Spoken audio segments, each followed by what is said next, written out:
Hello friends, conceptual classes में आप लोगों का स्वागत है। मैं जितेंद्र कुमार आप लोगों का स्वागत करता हूं। दोस्तों, आज हम लोग आधुनिक इतिहास के श्रृंखला को शुरू कर रहे हैं। इसके पहले हम लोगों ने मध्यकालीन इतिहास को बारी बारी से अलग अलग वीडियो के माध्यम से पढ़ लिया है। तो अगर आप लोग अभी तक मध्यकालीन इतिहास के वीडियो को नहीं देखे हैं तो प्लेलिस्ट मिल जाएगा, आप लोग जा कर के वहाँ से मध्यकालीन इतिहास के वीडियो को देख सकते हैं। आज हम लोग आधुनिक इतिहास के वीडियो के क्रम में यूरोपीय कंपनियों का आगमन के बारे में पढ़ेंगे। देखेंगे कि किस तरह से यूरोपीय कंपनी जो है भारत में व्यापार के मंशा से आती है और धीरे धीरे वह यहाँ शासन करने लगती है।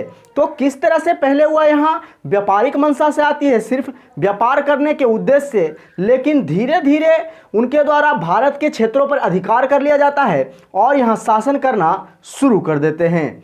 तो चलिए आइए जानते हैं पहले कुछ प्राचीन इतिहास के यूरोप और भारत के बारे में। ऐसा नहीं है दोस्तों कि यूरोपीय कंपनियों के आगमन के दौर से ही भारत और यूरोप का व्यापार शुरू होता है। प्राचीन इतिहास से ही यूरोप और भारत के बीच में व्यापारिक संबंध जो है बने हुए रहते हैं। कहा जाता है कि यूरोप और भारत में जो व्यापारिक संबंध स्थल मार्ग से पहले हुआ करता था, वह स्थल मार्ग के बीच में एक जगह पड़ता था कस्तुनतुनिया। और एक समय 1453 का एक ऐसा समय आता है कि जब इस कस्तुनतुनिया क्षेत्र पे अरबों के द्वारा आक्रमण कर लिया जाता है और कहा जाता है आक्रमण करके इस क्षेत्र पर अधिकार कर लिया जाता है। और होता यह है कि जब अरबों के द्वारा इस क्षेत्र पर आक्रमण करके अधिकार किया जाता है तो यूरोप और भारत के स्थल मार्ग की जो आने जाने की रास्ता थी वह रास्ता अवरुद्ध हो जाती है और व्यापार जो है कुछ दिनों के लिए यूरोप और भारत के बीच में बंद हो जाता है। चूँकि यूरोप वासी जो थे, चूँकि जो यूरोप के व्यक्ति थे वह भारत से व्यापार करके पहले ही बहुत ज़्यादा मुनाफा कमा चुके थे, इसीलिए वह पुनः चाहते हैं कि किसी तरह से भारत जाने के लिए कोई अन्य रास्ता ढूंढा जाए जिससे कि भारत से फिर से व्यापारिक संबंध शुरू हो सके। और होता यह है कि उसी दौरान फिर भारत के भौगोलिक खोज शुरू हो जाती है और कहा जाता है कि जल के रास्ते से जो है यूरोपीय व्यक्ति भारत आना शुरू कर देते हैं। भारत के रास्तों की खोज जल मार्ग से शुरू हो जाती है और किस तरह से यूरोपीय व्यक्ति जो हैं जल के माध्यम से वह भारत आते हैं, इन सारी चीज़ों को हम लोग देखेंगे। और किस तरह से फिर वहाँ यहाँ व्यापार करते करते वह फैक्ट्री लगाते हैं शुरू में और फिर वह धीरे धीरे यहाँ के क्षेत्रों पे अधिकार करके यहाँ शासन करना शुरू कर देते हैं। तो आइए समझते हैं चीज़ों को। पहले हम लोग देखते हैं कि यूरोपीय कंपनियों का आगमन क्या रहा है भारत में। यहाँ से क्वेश्चन बहुत मात्रा में पूछे जाते हैं, कई बार क्वेश्चन पूछे गए हैं यहाँ से एग्जाम में। तो पहले यूरोपीय कंपनियों के आगमन का क्रम देख लेते हैं कि किस तरह से कौन कौन कंपनी जो है बारी बारी से भारत आती है, और फिर उसके स्थापना के क्रम को भी देख लेंगे कि किस कंपनी ने किस तरह से अपनी स्थापना की है यहाँ। तो चलिए आइए जानते हैं आने के क्रम के बारे में। सबसे पहले यहाँ पुर्तगाली कंपनी जो है 1498 ईस्वी में भारत आती है और पुर्तगाली कंपनी के बाद डच कंपनी 1595 में यहाँ आती है, फिर 1600 में ब्रिटिश कंपनी, फिर डेनिश कंपनी, इसके बाद फिर फ्रांसीसी, फिर स्वीडिश। तो इस तरह से बारी बारी से करके सभी कंपनियां यहाँ आती है। तो इनके क्रम के बारे में एग्जाम में पूछा जाता है, तो इसे आप याद रखिएगा। सबसे पहले पुर्तगाली आए, उसके बाद डच, उसके बाद ब्रिटिश, उसके बाद डेनिश और उसके बाद फ्रांसीसी और लास्ट में सबसे स्वीडिश यहाँ आए थे। तो इनके क्रम को आप याद रखिएगा, इनके क्रम से बनाकर क्वेश्चन पूछ दिए जाते हैं। अब आइए जानते हैं कि इन्होंने इन कंपनियों का जो स्थापना है भारत में उसका क्रम क्या है, किस तरह से इन्होंने अपनी कंपनियों का स्थापना किया था। कहा जाता है पुर्तगाली आए 1498 में और सबसे पहले पुर्तगालियों ने ही यहाँ कालीकट जो केरल के क्षेत्र पड़ता है वहाँ पे इन्होंने अपनी कंपनी की स्थापना जो है यह कर देता है 1498 ईस्वी में। और कहा जाता है कि दूसरी कंपनी जो यहाँ लगाता है भारत में वह ब्रिटिश लगाता है। आने के क्रम को आप देखिएगा तो पहले पुर्तगाली आते हैं और उसके जस्ट बाद डच आते हैं, उसके बाद ब्रिटिश आते हैं। लेकिन कंपनियों के अगर स्थापना की बात किया जाए तो पुर्तगालियों के बाद ब्रिटिश की कंपनी जो है सबसे पहले यहाँ लगती है और उसके बाद यहाँ डच की कंपनियाँ जो है लगती है। तो यहाँ पे थोड़ा सा क्रम आप याद रखिएगा कि आते हैं डच पहले, लेकिन कंपनी जो है डच से पहले ब्रिटिश लोग स्थापित करते हैं। उसके बाद कंपनी डेनमार्क के लोग, जो डेनिश लोग होते हैं, वो स्थापित करते हैं। फिर फ्रांसीसी लोग, फ्रांस के लोग कंपनी स्थापित करते हैं। फिर स्वीडन के लोग कंपनी की स्थापना करते हैं। तो यह आप क्रम देख लिए कि कंपनियों की स्थापना का क्रम क्या था। यहाँ जिस तरह से आने का क्रम है ठीक उसी प्रकार से कंपनी भी लगाने का क्रम है, लेकिन यहाँ सिर्फ डच और ब्रिटिश को आप याद रखिएगा कि डच पहले आता है, लेकिन कंपनी जो लगाता है वह पहले ब्रिटिश लगाता है, उसके बाद डच लगाता है। तो इसे भी आप याद रखिएगा।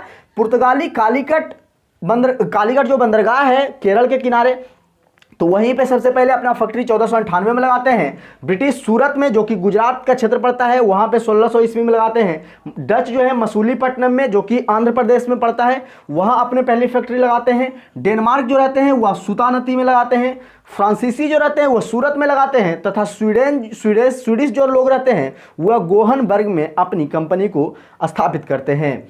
तो हम लोगों ने देखा इसके क्रम को कि किस तरह से उनके आने का क्रम रहा और किस तरह से उनके कंपनियों के स्थापना का क्रम रहा।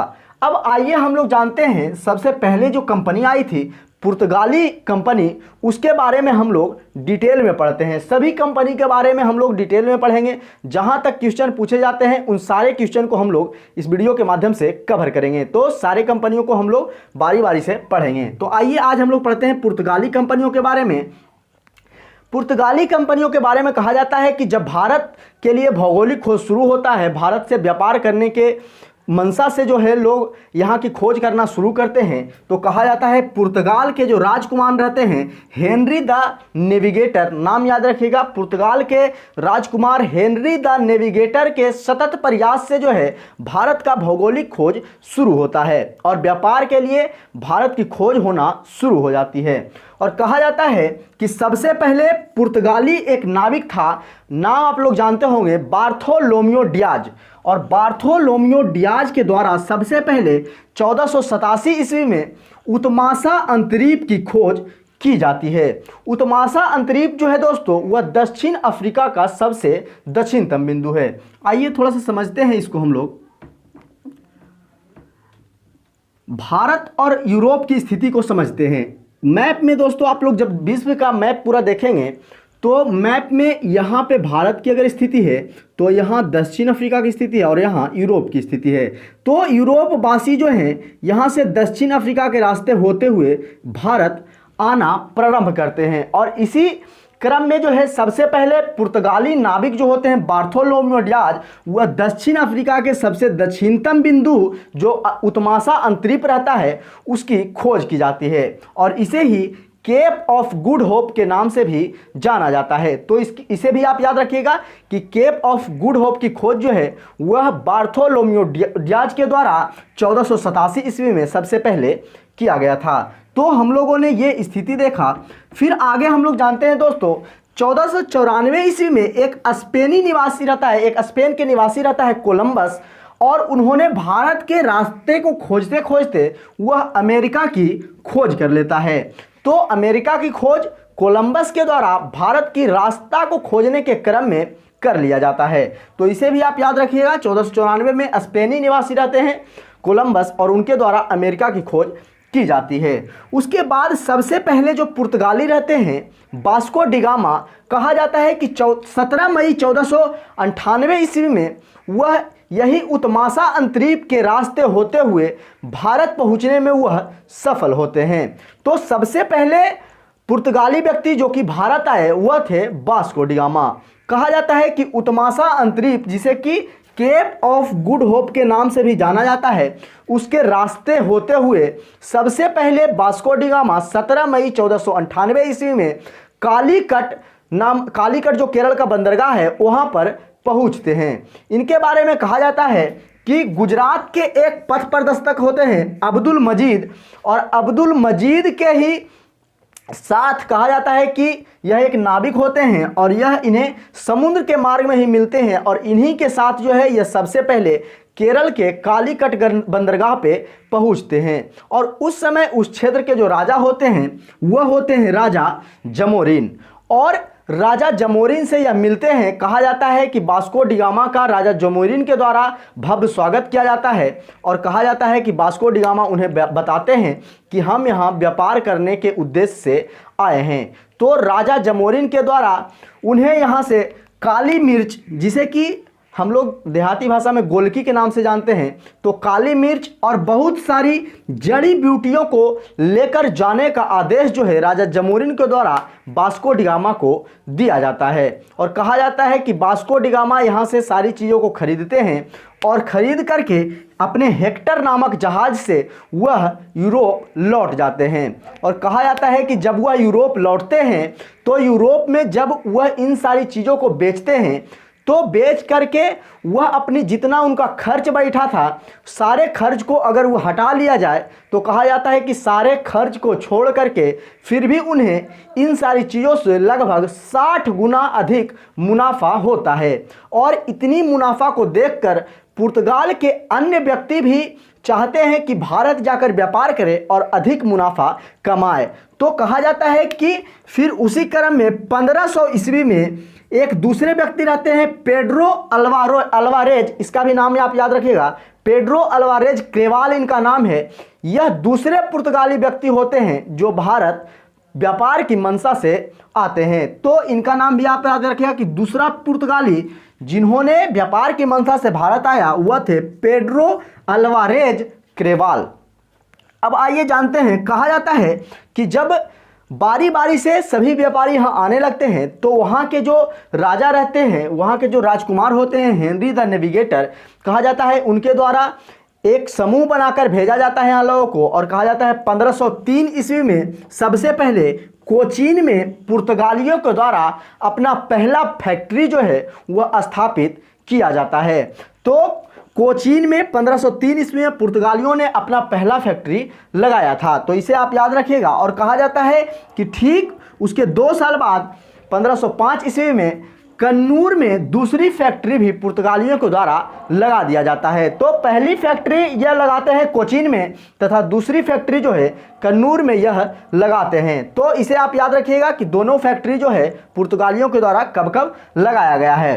अब आइए जानते हैं इनके वाइसराय बनाने के क्रम में जब फैक्ट्री यहाँ लगा दी जाती है तो यहाँ के जो राजकुमार होते हैं उनके द्वारा वाइसराय बनाकर भारत भेजा जाता है। तो आइए जानते हैं कि सबसे पहले जो वाइसराय थे Francisco de Almeida. Francisco de Almeida पहले पुर्तगाली वाइसराय रहते हैं जो कि भारत आते हैं। तो नाम आप याद रखिएगा कि पहले पुर्तगाली वाइसराय कौन थे जो कि भारत आए थे। तो फ्रांसिस्को डी अल्मीडा पहले पुर्तगाली वाइसराय होते हैं जो 1505 ईस्वी में भारत आते हैं और 1509 ईस्वी तक यहाँ वाइसराय के पद पर नियुक्त रहते हैं।